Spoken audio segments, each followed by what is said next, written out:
Yeah. Bills Mafia. Don Brown. Yeah. It's the Mafia, you know I'm rocking with the Bills. It's the Mafia, you know I'm rocking with the Bills. It's the Mafia, I'm with the Buffalo Bills. It's the Mafia, you know I'm rocking with the Bills. Hey, who you reppin'? What's your team? Who you reppin'? Hello, What's your Bills team? Mafia. What is up? And welcome into the Bills Brawl. This is the Process Show, your regular Thursday show in your Bills Brawl podcast feed. My name is Charlie Gross, and I am joined, as usual, by my co-host, EJ Daniels. EJ, how are you doing today? Great, man. I always relish the opportunity to speak with the Bills Mafia. Thank you for the opportunity. Appreciate it. And we have our very first guest. We have a regular diehard member of the Mafia. Mike Shimburski is here. Mike, how are you doing today?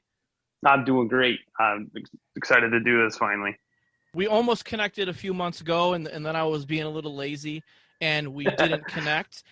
Before we get into what we got to talk about today, Mike, why don't you give us a little history on your fandom, your entry into the Bills Mafia? It seems like everybody has a different story. Tell us a little bit about yours. Oh, mine started real young. My dad just kind of preached it to me when I was little, like we every Sunday. And then, he taught me about all the players and just, he would sit, like we would watch it every season just religiously. So, it started when I was real little. And so it was just kind of a family tradition for me anyways. So, and then I played football for 10 years or so. So it just was, from the very beginning of just being little, my dad was the diehard fan that really got me into it. That's cool. You never know, right? Like I know a guy who became a fan because he was a Florida State fan and he liked EJ Manuel, and that's why he's a Bills fan. So you never know what the future. Oh, yeah. You get people that jump in later on, and you do your best not to call them a bandwagon fan. But no, what I mean by that is just like, you got some people that they become a fan later on. I got some family members that weren't really into football, and then as they became adults are Bills fans now, but they didn't really give too many cares about it when they were kids. I definitely have seen someone who, definitely wasn't like really into it, and then you're right. They could become a fan out of nowhere just for whatever strange reason. I gotcha. We are going to talk about two things today. The second thing that we're going to talk about is the Brandon Beane interview on Cris Collinsworth podcast with Richard Sherman. The first thing we have today is we have a mock draft written by Alex Wood, writer for the Brawl Network. And so we're going to talk about that a little bit first. And at pick 30, with the Buffalo Bills' first pick in the draft, Alex has given the Buffalo Bills cornerback Asante Samuel Jr. EJ, your thoughts on Asante Samuel Jr. and cornerback at pick 30? I think I was echoing those same sentiments last week when we talked about the draft. The exact same player, if I'm not mistaken, also. Yes. It just makes too much sense to not draft a cornerback in the first round, like I've reiterated many times. Every move that the Bills make going forward needs to be, how do I defeat the Kansas City Chiefs? If we look at the blueprint that was given to us by the Bucks, they've drafted 7 DBs in the last 3 drafts. And then on top of that, they also, have a amazing pass rush. The Bills lack both, honestly. If we just want to be 100% honest, they lack both. It just is what it is. They lack both at a high level. They have one guy who can rush the passer, and then everyone else is kind of and then in the back end, they have one, really great corner, and then they have 2 all-pro safeties. But, we know that you need at least three good corners. So this pick of Asante Samuel makes so much sense for the Bills. Hopefully Brandon Beane makes this pick, or whichever corner is there. There's been a report that they've been looking at both cornerbacks also from Syracuse, Ifedi and then Trill Williams also. So hopefully they make this pick, and this would be the pick that would make the most sense and also move them closer into beating the Chiefs. No, go ahead. I was going to ask you what your thoughts were, but go ahead. Yeah, I was going to just definitely jump right in. Sorry about that. You're good. Just to throw an opinion out there too, what EJ kind of said was that like the DBs are so important now in the league. Like I don't think a lot of fans realize some of the packages that NFL defenses run with on certain downs, and you're rolling with 2 linebackers. You're not. It's not like the old, like it's not how it used to be where you can have 3 linebackers out there all at all times. But everyone's so fast now. Like, so the more defensive backs, the better. I mean, you just like you almost, I feel like almost every year you'd hurt yourself by not adding like someone from the draft that you could throw as a DB. Right. And I think EJ and I have mentioned before too, the Chiefs kind of run this 3 safety, 3 cornerback thing. Right. That's what I mean. Like the linebacker, I'm not saying linebackers are becoming obsolete, but their position's changing almost to where you're seeing some of them even get smaller to be fast. They'll sacrifice some size to be faster so they can keep with these receivers. You're not getting that traditional bruiser anymore. That's kind of getting phased out. Yeah, the Bills exclusively, and I mentioned this on the PFF Bills page because Anthony Treese, the writer over at PFF, did a piece about how devalued the slot cornerback position is. Right. And I mean, and it shouldn't be. I mean, that's like one of your most important guys right now. Exactly. And it's just like investing in coverage is the way to go. And the slot cornerback, like you said, has been more important, than ever before. And then going specifically to the Bills, like I said, they exclusively run nickel. They ran base all the time. They ran base the last game against the Ravens. That was the first time I seen all season them use more base, which means 3 linebackers. They use more base. Yeah, okay, I'm sorry.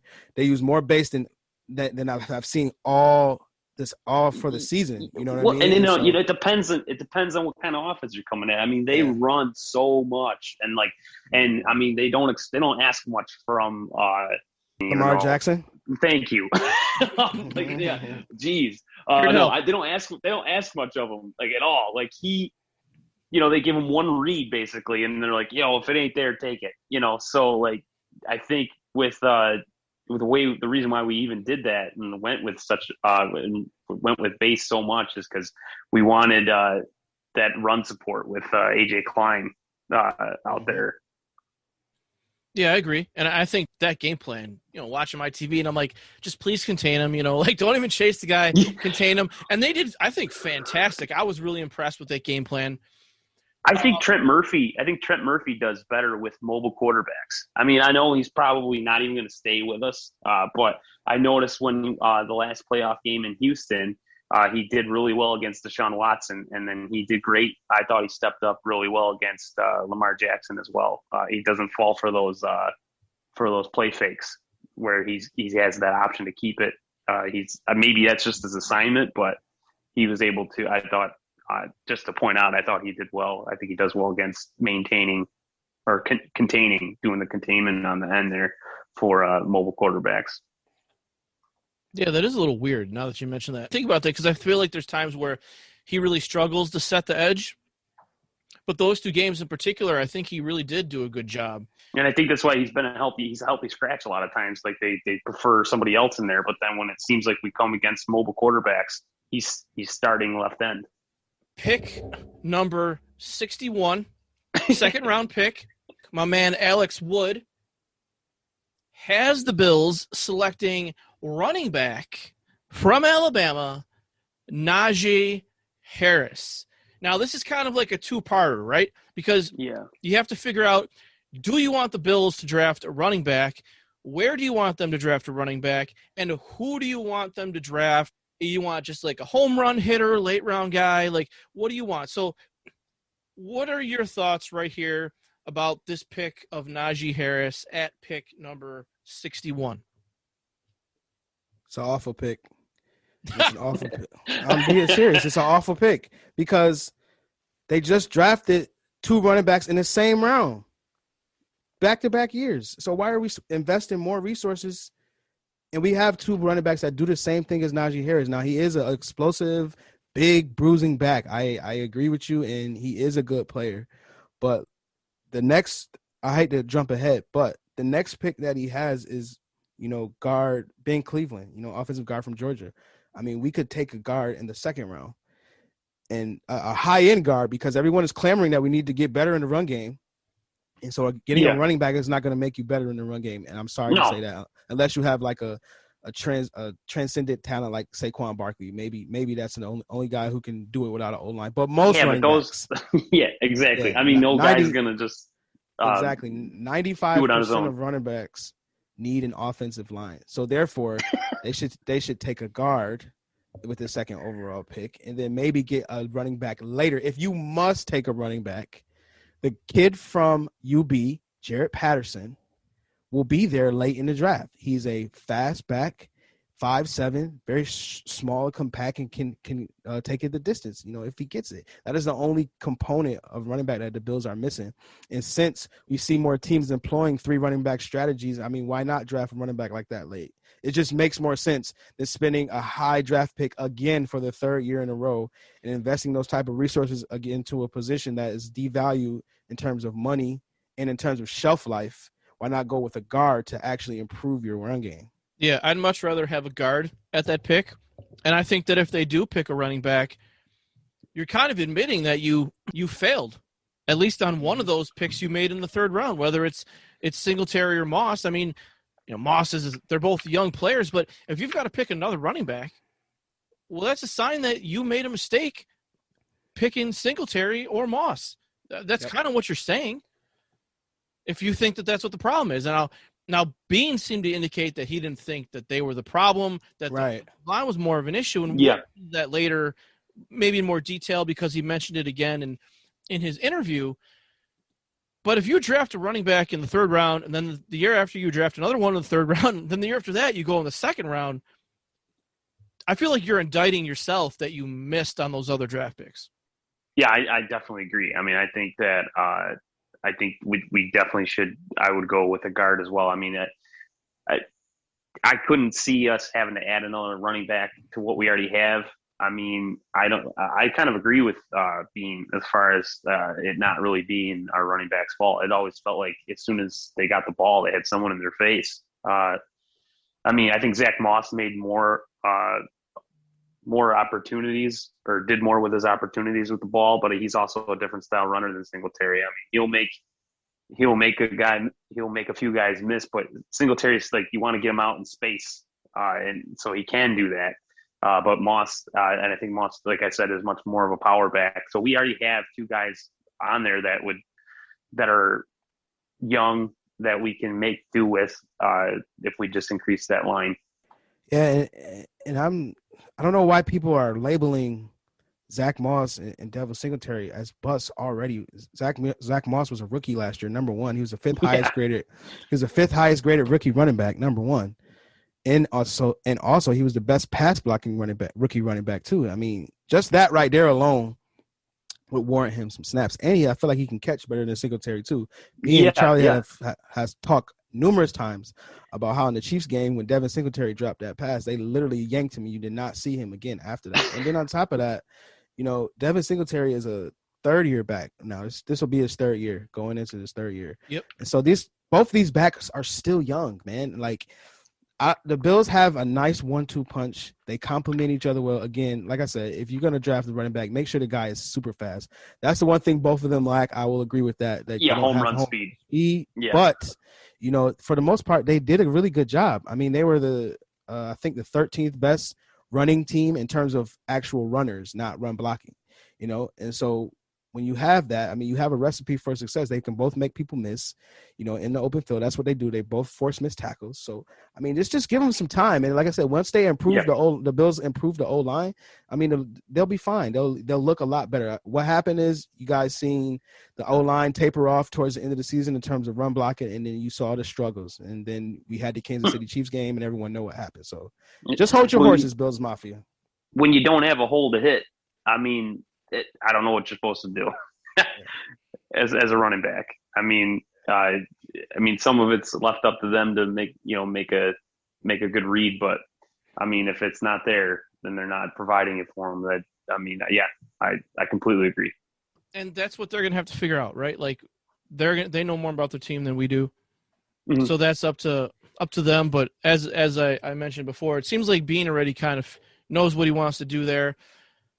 Moving on to the fourth pick here, he's got Robert Rochelle, a cornerback. Again, another cornerback from Arkansas.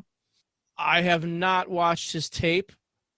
I don't know if you have, EJ, but this is a guy who he claims he has a 4.3 40, 41-inch vertical, 3.98, 3 cone, if you're a combine guy. So it seems to me like a little bit of an athlete at the position, which we've talked about that they need athletes. Yeah, I mean, I don't hate this pick. I'd probably go with the more proven commodity. These guys from Arkansas. No, I did not watch this tape because I've been watching other cornerbacks. But if it was me, I would probably grab a guy like Greg Newsome from Northwestern, or even the guys that they're looking at, Trill Williams and Ifitu Milifo. I don't even know how to say his name. You know what I mean? Try. But I mean, even these two guys, and they're 6'3", 213. But I don't hate this pick just because it's a guy that can run, and they need athletes. So anytime you can grab, like I said, the Bucks gave us a formula: draft a bunch of cornerbacks, no matter how many you miss on. Get these fast, athletic DBs that can make plays and let them do their thing. So, I'm all for this pick. To pick 5, we have Brendan James, an offensive tackle from Nebraska. So now this is kind of the part where I think you're getting into developmental guys, obviously the 5th, 6th, 7th round. Fundamentals already in motion, especially in the run game. 300-pound. So this guy, he's saying that it's a possibility where if Darrell Williams leaves, that he could be a decent replacement. And like I said, maybe it's more of a developmental guy at this point. Yeah, I think so. I think you're adding him to the roster, but he's kind of a work in progress. Maybe he makes the team, or he sits the bench pretty much, and they work on him in practice, and maybe he makes his way to the starting lineup. Maybe he doesn't. Yeah, I mean, do a little rotation. I mean, Milano, 5th round pick, they did a little rotation with him and Ramon Humber, and they've done that with Cody Ford too. So that's actually something I did want to mention, that you bring that up. That you mentioned Milano. That's something I'm actually a little concerned about, to be honest. I mean, obviously I think they're going to let him test the waters in free agency. If he wants to go where the money talks, which I'm sure it will, because he's performed well. I think he leaves, and so I think that's also something we may have to address. Maybe it's not the draft, maybe it's in free agency, but they've proven that we don't perform as well as a defense with him off the field as much as having him. And so I think we are going to need to at least try to find a solid replacement for him, as far as especially pass coverage wise, like a linebacker that can hang with tight ends and your slot receivers once in a while when needed. I mean, I just don't even see why. I guess I don't understand why it's not even on here. Right. Well, yeah, I mean, and in fairness to Alex isn't necessarily a Bills guy. He's just sort of a general writer. But yeah, I mean, I agree with you, and I think Milano's gone, and that's where you get into names depending what round you want to replace him. A guy like Hamza Nasruddin, day 2 guy probably, who fills sort of the big nickel role, or you're talking about like Owusu Koromoa. You're talking about maybe Chaz Surratt, Cox from LSU to fit yes, that. I like Cox from LSU actually. Right. Yes. So yeah, those are certainly something that is certainly a possibility. Right, I agree, and and when I'm watching that Bucks game too, like some of the way their linebackers played. I mean, for the Super Bowl there, I think Devin White, right? Yeah. Oh. I mean, that guy's not even really that big. I mean, he's big compared to like average people, but I mean, for a linebacker, he's more of like he almost fits this mold now of almost what Milano was, was for us, like for his years with us, is like he's almost like an extra nickel corner when you need him, because he can keep up with these receivers in a zone coverage scheme. Yeah, Milano, he brought a lot to the table. I think again that coverage ability is what's talked about the most. If we're not going to take another defensive back, or we're not going to take a defensive back, we should be trying to fill that hole that Milano's going to leave. Yeah, absolutely. Coverage is king on defense, and like you said, having a guy that can cover wide receiver, tight end, and like you said, what the Bucs did, what Levante David did. Levante David's been the best coverage linebacker since he's been in the league. Grading over 90. So you saw that a little bit. When he covered Kelsey. Kelsey is a once in a generation type tight end. So like he did his best, but his best was good enough that day. Kelsey didn't really get off and get these big, huge runs. Everything he pretty much had was underneath, and so he didn't break off any big gains. So I feel like that to your point, that's what the Bills need. They need a linebacker or even a safety / linebacker, that can, cover tight ends, these big slot tight ends these days. Agreed. And these last two picks now here from Alex in this draft, Austin Watkins, wide receiver, UAB, bigger guy, 6'3", 210, and Josh Ball, another offensive tackle from Marshall. When I responded to Alex when he first put this out a few days ago, I said I think he did a pretty good job. Obviously, I think 3 offensive linemen is probably one too many. I would like to see them take 2 offensive linemen, and then obviously maybe like the safety in there, the linebacker. But overall, and those guys, the 6th and 7th round guys, I'm not saying that they're not going to make the team, but those are guys, more developmental guys, special team guys. So what do you guys think overall? I know this will change when free agency starts. Obviously, we'll know more concretely what the Bills' needs really are. But what do you guys think of the overall structure, even if it's just by the positions of the mock draft here? I think, number one, if you're drafting this many tackles, you must be telling me that someone's kicking in the guard. Or that they couldn't get Williams left, right? Yeah, I was just about to say, or you're prognosticating that Darrell Williams is going to leave, right, which I think will be an awful move for Buffalo. And Beane kind of even talked about that. I don't think he's leaving. I mean, I think he even mentions how he wouldn't like to leave. He'd like to stay himself. Yeah. So I mean, I think we'll find a mutual agreement with him. Yeah, and then they have also them taking in a wide receiver. Was there only one wide receiver I think I saw? Yeah. Yep, just one wide receiver. So I don't hate that pick. I would rather go with a guy like Jonathan Adams from Arkansas State. If you were taking a big body guy, big contested catch guy, but I think the way the offense is structured, I don't think a big body contested guy would really fit in this offense. You got Gabe Davis, who's 6'3", but he's a 6'3" burner though. Yeah. And so they got a lot of guys. Yeah, they're looking for someone that can go up and get it in the red zone. Right. You just put it up there and he'll come down with it.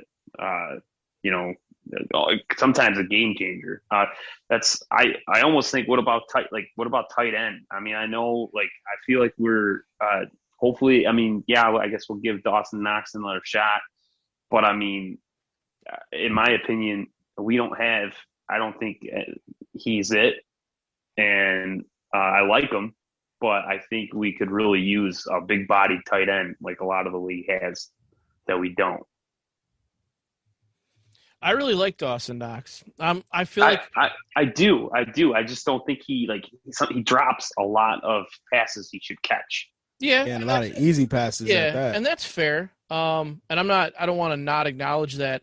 I just think, and I've probably said this 900 times, but I'll say it again. Like he's the Josh Allen of tight ends.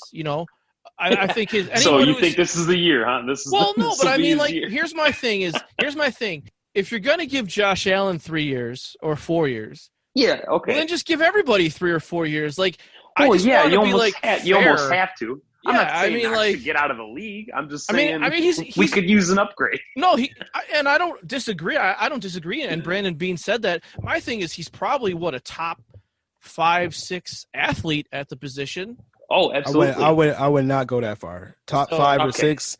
Yeah. No way. Maybe not with guys. Not with 10. guys. Nah, 10. Okay, I'll go with 10, but not top 5. Yeah. Not with guys like Darren Waller walking around the league and Kelsey. Absolutely. Yeah. He is not. You're right. Darren Waller's probably the best. Yeah, Darren Waller's probably the best athlete at tight end that we have and that they have in the league. And Jonnu Smith. Yeah, he's not that. All right, he's top 7. That's all I'm going to give you. Top 7. Yeah. I'm sticking to my guns. He runs over 3 Bengals and I guess and I think he squeaks in there in the 7. But I think I'm just saying, like, you got to give these guys a chance to develop, you know? I agree. All I'm saying is that, like, I'm not saying take them off the roster. I'm saying that because we run a lot of double tight end sets anyways. I mean, there's times where we have a lot of times it's for blocking, but like, I mean, it's not like we don't ever have more than one tight end out there on the field. So, I mean, it's not like he'd just never play. I'm just saying. Oh no, yeah, and they ran a lot of that stuff in the Kansas City game, and then they just got rid of it in the first half. So I'm all for, like, the 2 tight end thing. How the Philadelphia's done it. How Tampa did it a little bit last year with Brate and Gronk. I'm all about that, and especially what if they do have to let John Brown go? You know what I mean? Oh, I know. Because then you bring in a veteran tight end. And maybe, even though he's not your wide receiver maybe that tight end becomes your second receiving option and makes up for that loss. Right, exactly. You know, I was even thinking, like, the Giants. What are they? What do you guys view the Giants as? Are they rebuilding or are they or they're just mediocre? They're kind of stuck in the middle. Right. They're not contending, but they don't suck. Right. Yeah, right. Daniel Jones. So my opinion. Go ahead. Go ahead. Yeah, the reason why I even asked you that is because I agree, and the reason why I'm even getting at that is because I think maybe I don't think we'd have to give up too much to get Evan Ingram, and I mean he's not like a gigantic splash, but I think he could help. And I was just about to say I wouldn't go gigantic splash, but if he was definitely on this Bills offense, he definitely make a difference though. He doesn't suck. That's what I'm saying. He's a great tight end. I don't think it's the worst idea because you're not going big name. I mean, yeah, we all know who he is, but like he's not like your like top tight end. But who knows what he could do on our offense? Like, you throw him in there with Josh Allen and the rest of them, and I don't even know. I'm sorry, I don't even know. I don't even know what that trade would look like for that. But I feel like he wouldn't be that expensive. I don't know. I'd have to think about what a trade for him would look like. Third? I'm just off the top of my head. Like that's what I mean. Maybe? Yeah, third. I'm fine with that. Third round. Or you could go with a cheaper option and try to draft Brevin Jordan. I was wondering when DJ was. Or you could take care of it in the draft. That's fine. That's all I'm trying to say is we need it somewhere. We just need it somewhere.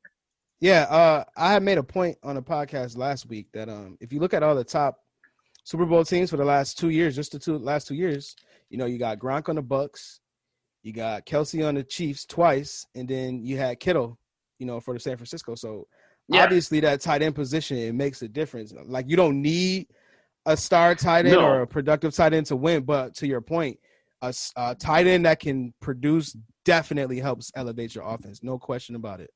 Yeah, I think it's the most difficult thing to stop right now in the NFL is that tight end. It's just, I know the Bills have been terrible at it. I feel like forever. I just think as a defensive, if I was a defensive coordinator, I wouldn't know what I'd want to do. Like, because you don't know really how you want to attack it. Because if you put a defensive back on them, for the most part, these guys are amazing athletes, but some of them just aren't that tall for the most part. And these tight ends are just like, I don't even know where some of them are bred because they're like these giants.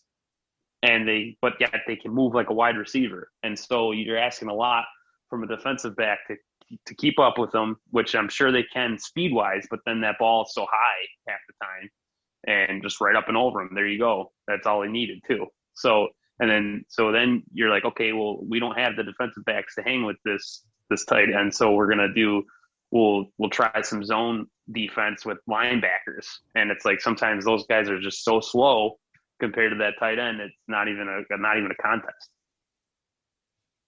Yeah, it's definitely a tough thing I think, for defenses to figure out. And I hope the Bills figure it out, or just get one of their own and make Right, other exactly. people deal with our misery. Right. My So it's like, God. oh, you got one? We have one too. Yeah. Yeah, if nothing else. Right.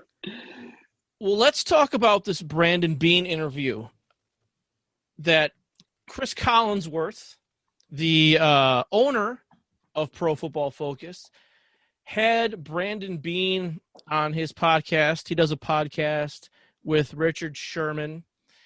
And there were a lot of pretty good things. I really appreciate Brandon Beane. His honesty is very refreshing for the GM role.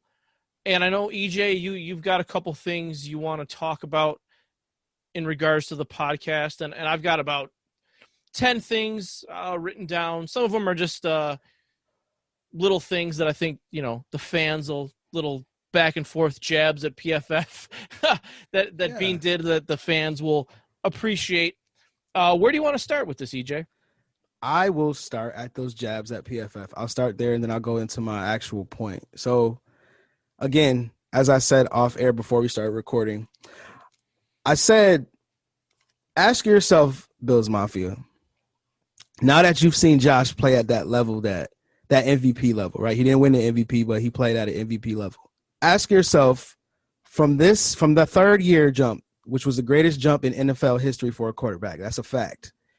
And then go back to his first year when PFF was saying his accuracy was bad, blah, blah, blah, blah, blah. Y'all know all the stuff that PFF said. I don't need to go back over it. Ask yourself, was what they said true? Now that y'all have seen what the quarterback position is played like at a high level by Josh, like, were they wrong? And that's what I say all the time. They weren't wrong in what you were saying. You guys just didn't like it. They would still win despite the fact that he would suck. And that's just pretty much what it is. Look no further than the Patriots game 2 years ago when they lost by like 3 points or something, but he had 4 fumbles and 2 interceptions, and the Patriots won by a field goal or a touchdown or whatever the case was. That was Josh before the third year. Now we have the new Josh, MVP Josh, and the games are drastically different. So that's my only point. Just ask yourself. I don't think those jabs that Brandon Beane were taking at PFF, I don't think they were warranted or fair just because they only stated what was actually going on the field. You could say that they were banging on Josh so hard, but I don't agree with that. They weren't banging on Josh too hard. It was actually what was happening. He sucked. I think where some fans do get a little clouded with PFF is just that yes, I think they didn't like what they were reading, including myself, but also it's just analytics. So the thing is that there's some things that you can see in a player that aren't necessarily analytical. Like, I think whenever it's talking about, how he jumped over that linebacker and all that stuff, we kind of talked about that earlier.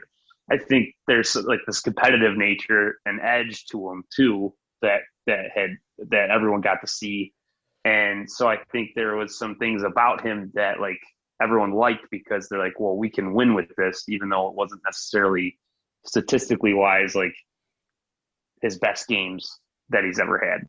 Ask yourself a question. Does competitive drive and all that other stuff you were just talking about, does that like actually win you football games though?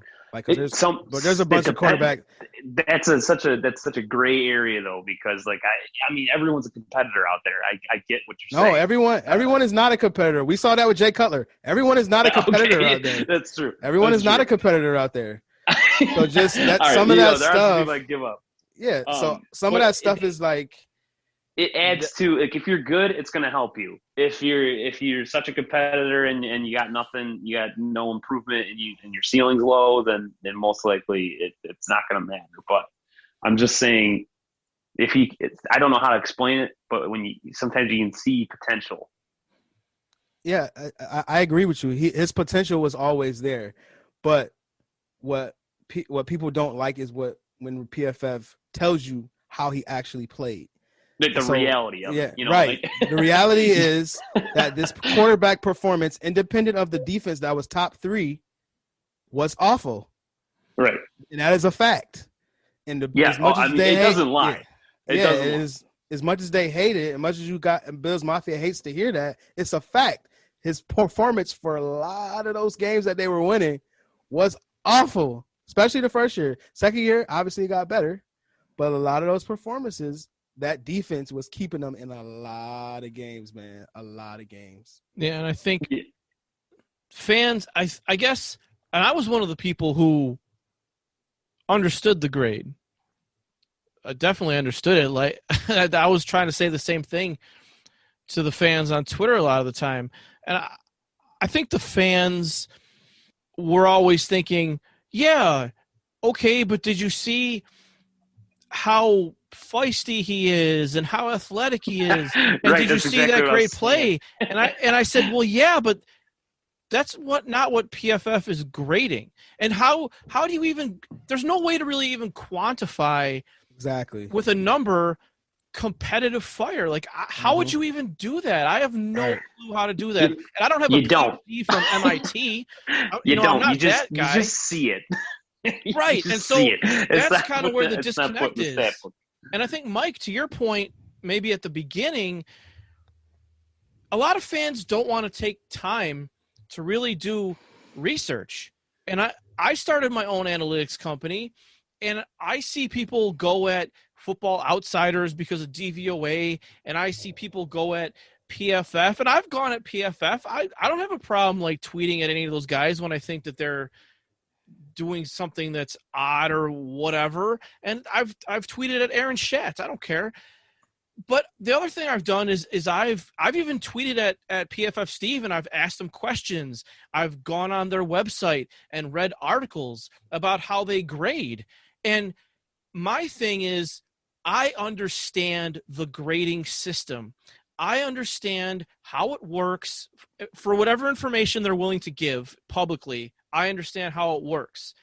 I don't have any problem with their grade. Now, do I agree with the grading system itself and how the system works? I think there's things they could do differently, but I understand what the grading system is grading and what it's designed to do. And in that context, I don't have a problem with it. Yeah, he was getting bad grades because he was throwing into triple coverage all the time. Like, I'm sitting here screaming at my TV, please stop throwing into triple coverage. How is that? That's not going to get you a good grade. Like, you watch the games. Yeah. Right. And so going back into the Beane interview, he mentioned that Josh had never been into any of these 7-on-7 camps. He never had any high level coaching, going into college. Like, Josh really had to learn the position. I don't want to say by himself, but he didn't get this high level coaching like the Trevor Lawrences, the Justin Fields, the Tuas, like these elite eight camps. He didn't do any of that stuff, so he's coming into the league ultra raw.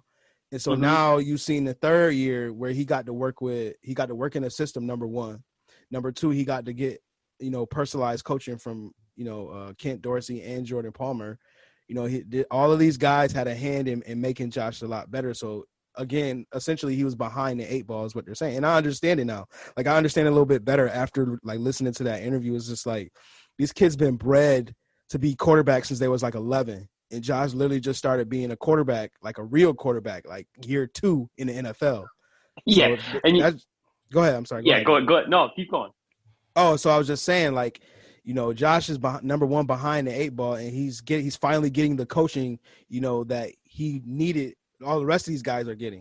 You know what I mean? So he couldn't that just speaks to his overall just athletic ability. Going back to what you were saying, Mike, about Bills Mafia saw what no one else saw. I mean we all saw it too. You know what I mean? But that doesn't supersede the fact that we're just going to tell you that he sucked against the Patriots, because that's a fact. Right. He did. Right. But we see the intangibles. We know what it is. But I mean, Right. he still sucked against Patriots, against the Titans when they got 5 field goals. You know what I mean? Like those days of Bills Mafia, watching their offense get field goals all the time are gone because Josh has made such a historic leap. So when you don't get the proper coaching, again, I say this all the time, coaching matters in the league.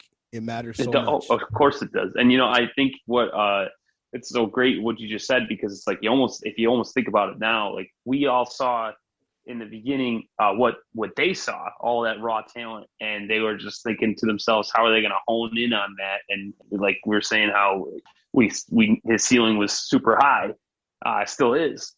And so I think it's funny that like we're all looking back on it, like it's like thinking about like what everyone was thinking at the time, but it's like they had this plan in place. They always sit there and they talk about the trust the process or whatever. Like they clearly knew what they were doing with it. Like they got this guy in here. They saw what we saw, but like it only matters when you're getting the production like we are year 3. I mean, because if it wasn't working and they didn't get all the great coaching that we did and he didn't improve, I mean, we'd be having a different conversation here. We'd be looking for a quarterback this draft. And that mock draft would be a quarterback we'd be talking about. Yeah, and this is something I've said before, and I'm stealing this from Joe Marino. Joe said he had a scout call him and say, we feel that Josh Allen is 10,000 reps behind Josh Rosen, Sam Darnold, Baker Mayfield, because he hasn't gone to those camps, because he played lacrosse. He didn't just laser focus in on quarterbacking. Someone called him and said that who works in the league. And that's why they didn't have Josh as high on their board as they had other people. And I think the Bills really had some foresight. They knew that, and they looked at it as, hey, we've got this guy who's a fantastic athlete. We went out, we met him, which Beane also mentioned that their rankings changed once they met these guys. They said, we love him as a person. We love his athletic ability. Everybody says he's a hard worker. He's humble. He hasn't gotten even close to the coaching or the reps that all these other guys have gotten. He's a raw ball of clay. And we're going to bet on ourselves that we can elevate him to a very high level. And so far, they've done exactly that. So credit to them. And to your point, it's just like with those raw talents that they have and betting on themselves and taking gambles and stuff like that. I honestly, like, if you believe in your coaching staff that much, why not take this gamble? You know what I mean? When you know you're gambling, you're going to try a hell of a lot harder too. I mean, I think when you know you have a project, then you're going to go to work. When someone's well crafted, you're not going to worry about the little things. But when you got a guy like Josh coming in so raw, you're going to be working on fundamentals and his footwork and all that stuff. You're going to be trying to hit every aspect of being a quarterback as hard as you can, so that he just learns. He learns from the best. Yeah, and to go back to Brandon Beane, I think he gives us the blueprint of how you're supposed to build a team, an organization, and a roster, coaching staff, like all of that. Like they started off by drafting the quarterback, right? They got the quarterback, got him in there. Then after they got the quarterback, they got the coaching staff. They got the Brian Dabols, they got the Leslie Frazier's, they got the guys that can help, Josh take him to the next level. Not necessarily Frazier, but it just goes to the coaching aspect, right? So they got him, right? Yeah. The coach, they got him the coaching, right? So after the coaching, they got him, the playmakers and the weapons and the O-line. And it's all progressed over all 3 years. Right. Yeah. Yeah. And so he saw that, Brandon Beane did see that, firsthand in Carolina, working behind. I forgot who the GM was there, but I think it was Marty Herney for the most Marty Herney, part, okay. But Gettleman was there too for a little while. Okay. So he was able to see like a team be built. I mean, that team in Carolina went to a Super Bowl, you know what I mean, and won an NFC championship. So, he had a blueprint, and that just shows you how important organizational structure is, and doing it the right way and building your team the correct way. And when you don't have that organizational structure, everyone else can't be in their proper positions and thrive the way they need to. And I've just listening to people, throughout the league and listen to them talk, like organizational structure, coaching, all that stuff matters, man. And you're seeing it with the Bills and you're seeing it with Josh, like how it all comes together and it can look beautiful. Well, if you ever noticed that a lot of these teams that are just a house fire, the Jets, they it seems like that's exactly right. I mean, it starts from the organization down almost like that. I mean, that to me, I thought the Jets, the whole thing, I mean, everything's a mess, like especially their front office. And then so when you don't have the right people in there making the right decisions, that affects the on-field performance. Like absolutely. I say that all the time. And the Johnson brothers, like, what are you doing? You know, it's just this guy's reporting to me, but then this guy's reporting to me, but then this guy is doing this. And I don't think people realize like how much an owner can really mess something up. Mm-hmm. And I think that's really where it stems from. Another thing I want to touch on, EJ, I don't know if you found, I'm sure you did find this interesting. I think the Stefon Diggs story that's exactly where I was going next. Yep. In terms of how they acquired him is pretty well known. Brandon Beane mentioned that, you know, he talked to him during the season, nothing happened. And then the story is that, you know, during the first day of free agency, they kind of talked to Minnesota again. However, what has never been said, as far as I know, Brandon Beane said that day or the day before, Stefon Diggs sent out a tweet that said something about new beginnings. And because of that tweet, the Bills contacted the Vikings and asked the Vikings if Stefon Diggs was available. That's astounding to me. And he even said later on in the podcast that if Diggs doesn't make that tweet, that trade probably doesn't get done because they never call the Vikings. That's crazy. Yeah, I mean the odds of that. Yeah, and so I just wanted to say that was exactly where I was going next. I wanted to tell Bills Mafia, because I've said this before to people. I say all the time, you guys think coaches and players always say social media don't matter and social media is the drug and all that stuff, but they watch it. Obviously, they watch it and they look at it and they look at all your tweets and they see all that stuff. So when I say you guys need to hold your players and hold your front offices accountable, obviously Brandon Beane is saying like, yo, we look at Twitter, we look at all that stuff too. Now, granted, it was Stefon Diggs's, but there's no way. I don't think they're looking at mine. Yeah, right. But there's no way that you can't get on Twitter and not see the wrath or the fury of Bills Mafia. That's my point. Like these GMs, they watch what happens on Twitter and what happens on social media, or they have people who do that. So let your voice be heard. When Josh Allen sucks and is not displaying good decision making, y'all need to let that stuff be known on Twitter, because they are watching. As much as they say they don't do it and as much as they say they block it out, someone is watching it. So that's what you're saying then is that the whole Brian Dable doesn't return his shopping cart at Wegmans campaign was really something that really works. That's what you're saying, because we had that train going. He probably does it now. He probably does it now. So keep tweeting JJ Watt. That is what we're saying, I guess. I was going to say, I'm surprised we haven't spoke about that. I mean, I'm all for it if the price is right, but I do not want to overpay. I don't. I just, if he's too much money, then forget about it. We'll figure it out somewhere else. Yeah, we've got that looming for sure. Something else that Richard Sherman said that I immediately thought of you, EJ. Mm-hmm. Richard Sherman said Trey White played better in 2020 than he did in 2019. Yes, and I immediately thought that EJ is going to tweet at you and tell you you're wrong. Nah, Richard Sherman, my guy. I love Richard Sherman. If I ever got a chance to meet him, I would have the utmost respect. I would never he's a legend when it comes to the quarterback position. But I would humbly disagree with him, just because, first of all, Trey White led the league in interceptions without giving up a touchdown. He did not do that this year. And that is a hell of a feat. Like, I don't know if people understand how tough that is to do. You know what I mean? Like, to lead the league in picks and then not give up a touchdown. That's number one. Number two, you got to remember, man, all of these, they play the same position. All these guys are friends. they always give them way more credit than they actually deserve. Like if they actually talk about a player, it's always like, oh, this player is the greatest player that's ever played. Like when guys talk about Larry Fitzgerald, oh, he's a legend. He's probably the greatest to ever do it. I love Larry, and Larry is probably one of the greatest to ever do it. But just I don't always take in consideration what players say because they always just give other players extra credit, and they don't actually look at the film objectively. They look at it as like, yo, this is my man's, this is my friend.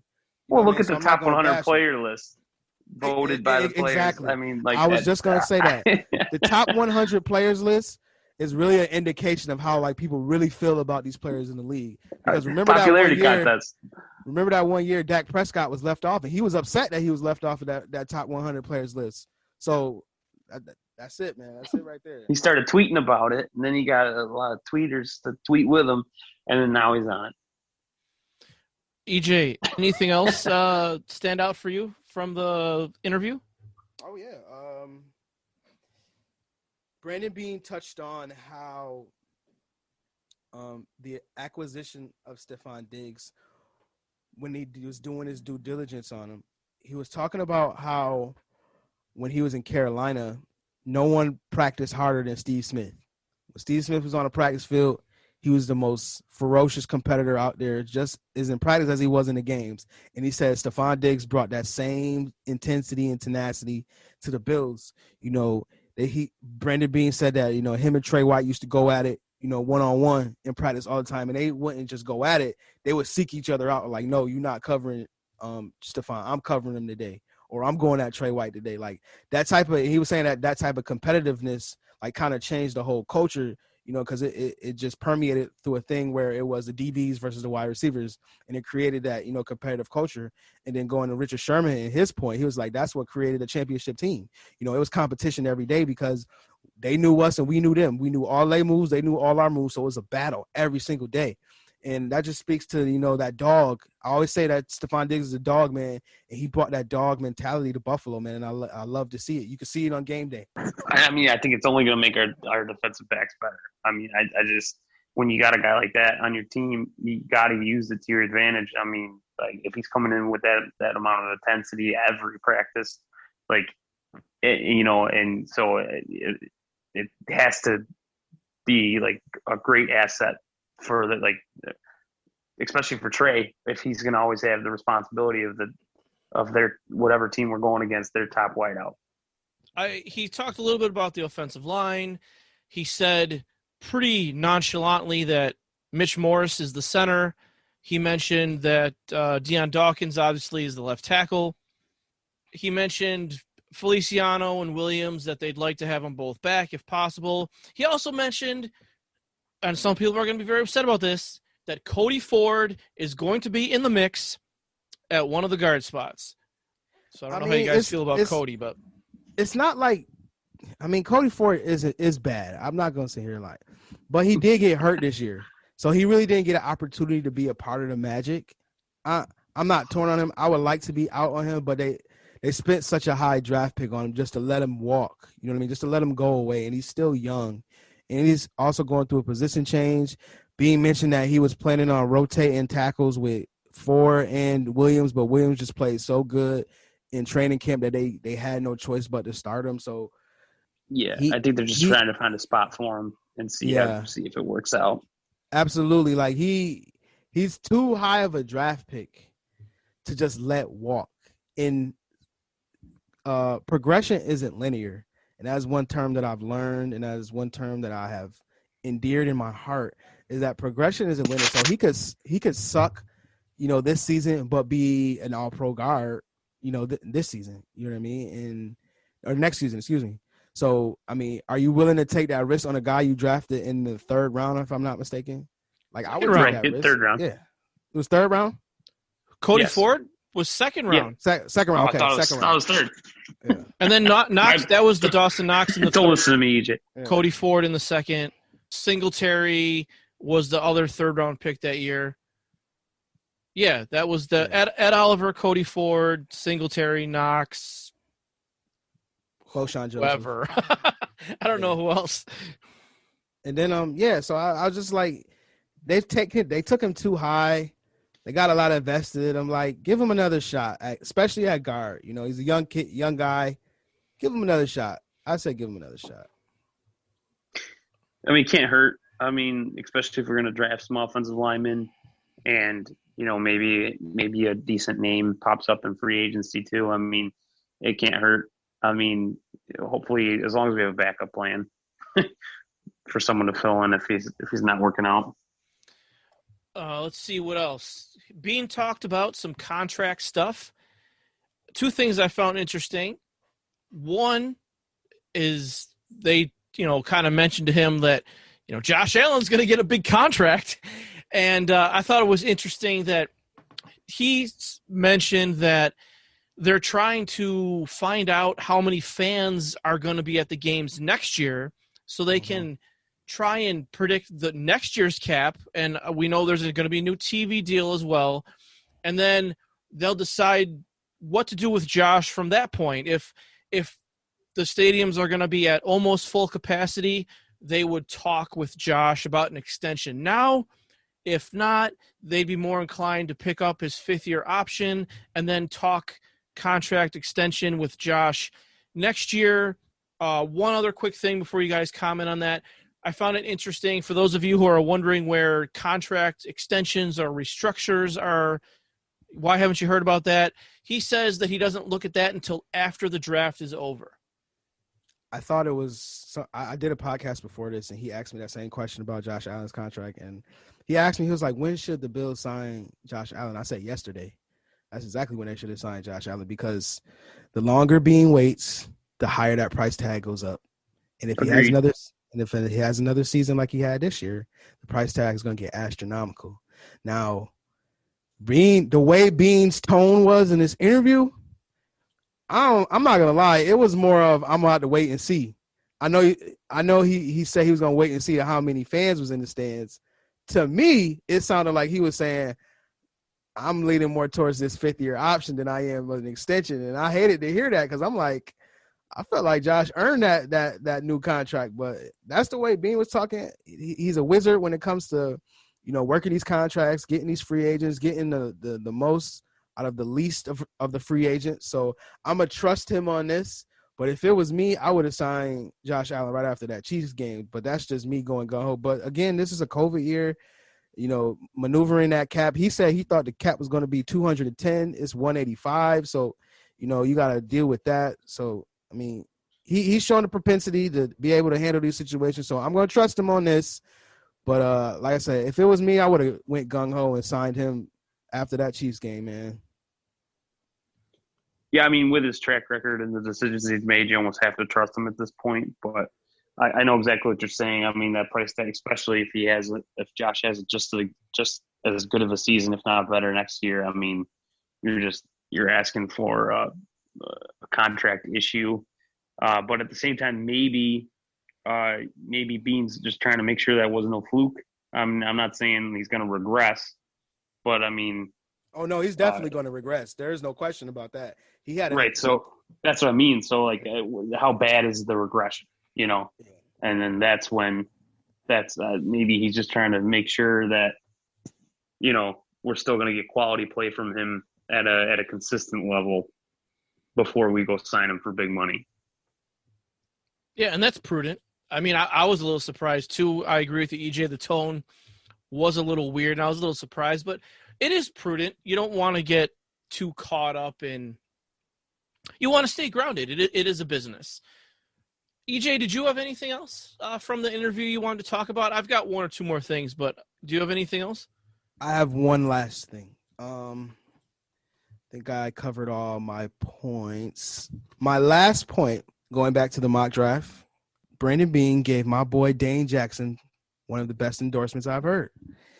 He said that Dane Jackson will be in the mix for cornerback too, and he also said they're going to bring in some competition. Hopefully, it is young competition, not these. Now, if you bring in Richard Sherman, if you bring in Richard Sherman, I'll be cool with that. But I want to see them draft a cornerback. Maybe he hinted to us that he's going to draft a cornerback early. If he draft a quarterback in the second round, I won't be mad. I want one in the first round. That's what he should do. But if he drafts one in the second round, I won't be mad either. But he hinted to us that Dane Jackson is finally going to get some meaningful playing time next year because of his instincts, because of what he did in limited snaps. That's what Bills Mafia has been pounding the table and clamoring for Dane Jackson to get some opportunity. So Beane pretty much told us that it's Dane Jackson's spot to lose. And so that means that what are they going to do with Levi Wallace? Sounds like, based on what Beane was saying, that he's going to walk. Let him walk. Let him test that free agency. That's what it sounded like to me. But I was very encouraged by what I heard from Beane in terms of getting this cornerback room right. And I'm excited about it too. I think you're right about getting some young blood in there. And then, Levi Wallace, I mean, don't get me wrong. I mean, he served for us well, but not, I always would think to myself, we can upgrade. We can definitely upgrade from Levi Wallace. And I mean, it's not like he's not going to find a job. I mean, we'll let him walk, and I'm sure he'll land on a team where they may even overpay for him a little bit because of how well he did fit our scheme when he played well. But I think we can upgrade there for sure, especially through the draft. The last thing that I found interesting was Brandon Beane talked about coaching interviews.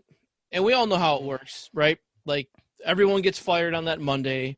You start to hear, well, this assistant's going to be interviewed, and the guys who are in the playoffs have got to do these interviews, but then still game plan. And Brandon Beane talked about that. And he said that he was going to ask the league if they would push. So they would not allow anyone to interview any assistant coaches and have that window open either in between the championship game and the Super Bowl or after the Super Bowl. So if you fire your coach that Monday when the season ends, you cannot interview anybody until after the Super Bowl. That's what Brandon Beane said he was going to ask the league. And I found that to be very interesting because his other point was teams who play deep in the playoffs, their assistant coaches, teams aren't going to wait that long. Mm-hmm. They've got to, because then that coach has to hire his assistants for his new staff. Yep. So if you're pushing that back, then everybody's on an even playing field. I think that was something that was fantastic, and I've never thought about, but I just thought that was very insightful by Beane on that. Yeah, I thought it was insightful. Also, I thought he made a great point though. It just makes sense. Like he was basically making the point like you got coaches that have divided attention. Like I gotta make a game plan about how to stop Lamar Jackson, and then on top of that, I gotta prepare for an interview to be a head coach. Like he was like, that's a lot on a plate for a coordinator, So like, why not push these back till after the Super Bowl? And then he was saying that everyone gets a fair shot too.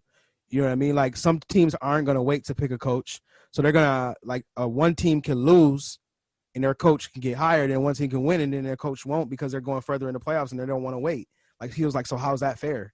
And like I said, he just made so much sense with it. It's like, how can the league not when it makes so much sense? But, we know a lot of NFL teams and coaches don't do what makes sense. So, right. Well, is there anything else you guys want to talk about before we wrap this episode of the Process Up? I just want to encourage Bill. Go ahead, man. Go ahead. Sorry. I just wanted to encourage Bills Mafia to keep tweeting. When you're angry, tweet. When you're happy, tweet. Because we know by this interview that Brandon Beane either watches them himself or he has people that watches Bills Mafia's tweets.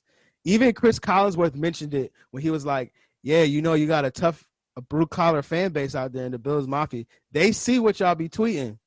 So keep tweeting. Keep saying what you got to say. Always be respectful.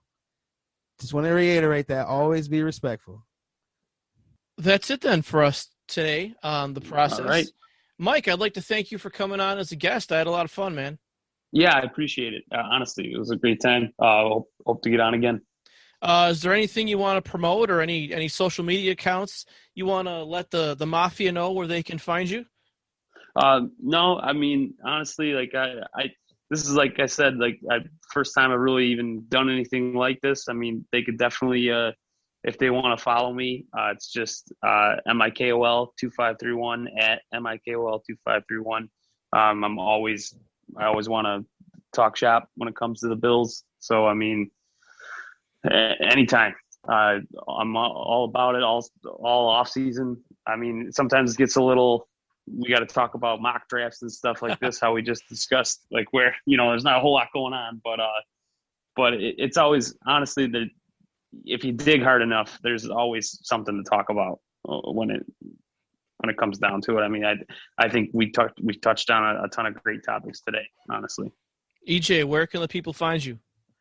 I am most active on Twitter at eDaniel77. Again, come with your hot takes. I am here for all the smoke, all the takes. People hate my Trey White takes. So if I'm surprised I agreed with you, honestly. I mean, but like I see what you're talking about. I do. I see it. Yeah. See, it's not as wild as people think it is. Like I said, Bills Mafia's judgment gets clouded because they like these players as personalities and don't actually watch them.